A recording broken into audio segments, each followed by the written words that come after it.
The hooligan. Hooligans are known for their propensity for violence, vandalism, and disorderly conduct. They often find themselves in confrontations with rival supporters, all in the name of their football club, leading to riots, brawls, and property damage. They may target opposing fans, as well as police and security personnel. Hooliganism is often associated with criminal activity, and as a result has been forced underground in recent times. So while the Stone Island wearing football hooligan still exists, they are much less organised today than they were in the 80s. The Ultra. Unlike the hooligan, the Ultra is alive and kicking. Ultras are renowned for their unwavering commitment and loyalty to their club. They are like the fan club within the fan club. Ultras pride themselves on their organised approach to supporting their team. From choreographed tifos to pyrotechnic shows, Ultras foster a sense of community and solidarity among supporters. They will be the first to protest against poor management or bad ownership, but typically avoid violence and hooliganism. In some cases, Ultras hold extreme views and can actually be a detriment to the reputation of the club and its fans. The diehard. The diehard goes to sleep in the full team kit, with the club badge all across its bed sheets. They can tell you everything you need to know about their team and can't stand a fake fan. Most diehards are born into the fandom and follow football purely for their club, with their emotional investment in the team at unhealthy levels, with the whole week's mood riding on the team getting a good result. Pure, unadulterated, blind devotion is what you get with the diehard, because football is not just a game for them, it's a religion. Every team, big or small, has diehard fans, because their loyalty has nothing to do with wins, losses, talent, TV rights, kit sales, or anything other than the fact that their club is an integral part of the culture and life of their city. The tragic.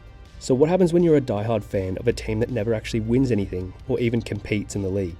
You get the tragic. This is where the blind devotion to a club can take its toll, because the support you give your team is not returned. There's no promotion party or derby victory. It essentially turns into a job that you can never leave. But luckily nothing lasts forever. Just ask Coventry City fans.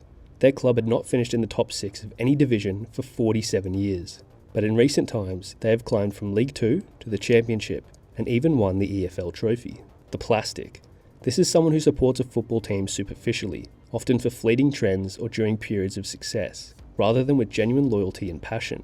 They are seen as lacking the deep-rooted connection and commitment that defines a true football supporter. Plastic fans are criticised for shifting their support based on a team's performance or popularity, without a genuine understanding or appreciation of the club's history and culture. The ball knowledge of the plastic fan is dangerously low, which makes them easy to pick out. Sometimes, over a long enough period, the plastic fan can eventually develop into a proper fan. The casual.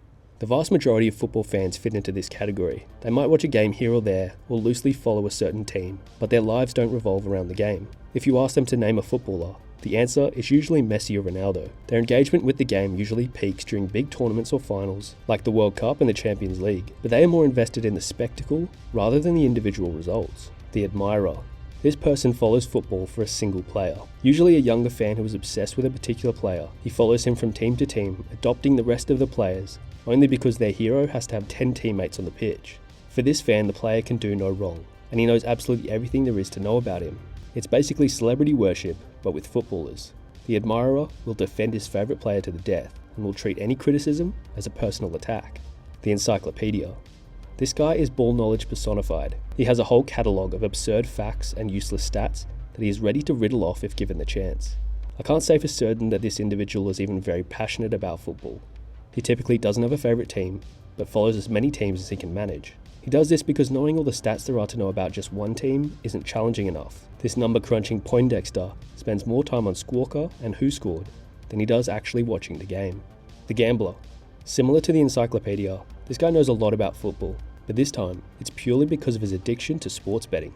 He'll be up in the middle of the night watching the Malaysian 2nd Division, hoping for one more shot on target so his multi hits. He can tell you the average amount of throw-ins in a game, or if a certain player is likely to get a yellow card. He knows all the tricks of the trade and has every sports betting app available, and yet still, he's somehow in the red. The coach. I know you thought the coach was meant to be down on the touchline next to the bench. Well, as it turns out, there are plenty of coaches in the stands as well. This fan spends the full 90 minutes shouting directions, critiquing plays, and scolding referees. He'll know the right substitute to make or the right formation to play, and he'll make sure everyone else knows it too. In reality though, if this fan was actually put in charge of a team, things would go off the rails quickly. The nostalgic. Commonly heard saying, the game's gone, football isn't what it used to be, and back in the day, this fan looks back on the past with rose-tinted glasses and yearns for the game he grew up with. Over the decades, football has changed, but this fan hasn't. For him, the modern game can do no right. Players are soft and overpaid. Clubs don't care about the fans, and the game is boring to watch. But he'll still get a season ticket for his local team in an attempt to recapture the feeling he once had. Thanks for watching.